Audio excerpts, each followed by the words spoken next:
Ако имате волан обложен со алкантара, знаете колков проблем е валкањето на истата. Таа е практично како магнет за потта и валканото што ви на рацете. Со самото возење се пренесува од рацете на неа и се лепи и се креира еден мазен слој и е потребно редовно одржување за да се ја задржи таа мека и пувкаста текстура.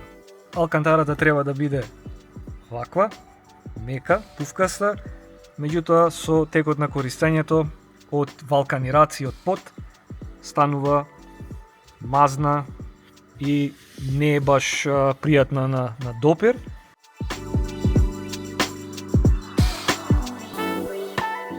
Кога доаѓа збор за чистење на алкантара, јас во принцип од секогаш практикувам две намирници, тоа е топла вода и сјај. Велам сјај бидејќи сум од таа генерација. Под сјај мислам било каков детергент за садови и чиста микрофибер крпа. Капнувам неколку капки од детергентот во топлата вода, ја топам микрофиберот во неа, го чистам воланот темелно. Откако ќе го исчистам, го оставам да суши во собна температура од прилика 24 часа.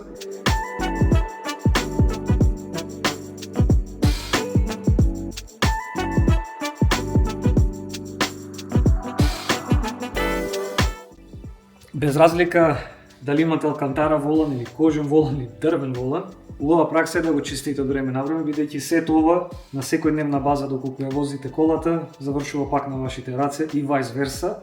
Чистете ги почесто за да не завршите како мене, за да не можете на крајот денот да го доисчистите. Шта е ово? Ово е најголеми старт на Маракани. Црвени картон заслужува, ушао би у гол шанс. Булзај. Сум користел и други средства наменети за чистење на алкантара, меѓутоа, спрема моје мислење, ниедно од нив нема да исчисти толку добро колку оваа комбинација. Особено ако имате многу валкан волан како мојов во овој случај. Верувам дека има и други средства што се поефикасни, верувам дека има и други начини, меѓутоа во реалниот свет за наша достапност, спрема моје мислење, ова најпрактичен метод.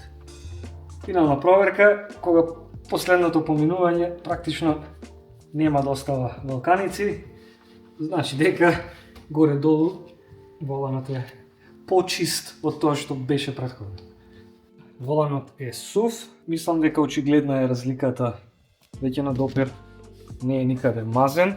Од сушењето малку алкантарата е крута, што е нормално, затоа ја користам оваа четка од конјски влакна, мека четка, да ги разближам влакната, да ја разближам текстурата малку и уште толку ќе омекне откако ќе ја поминам со неа.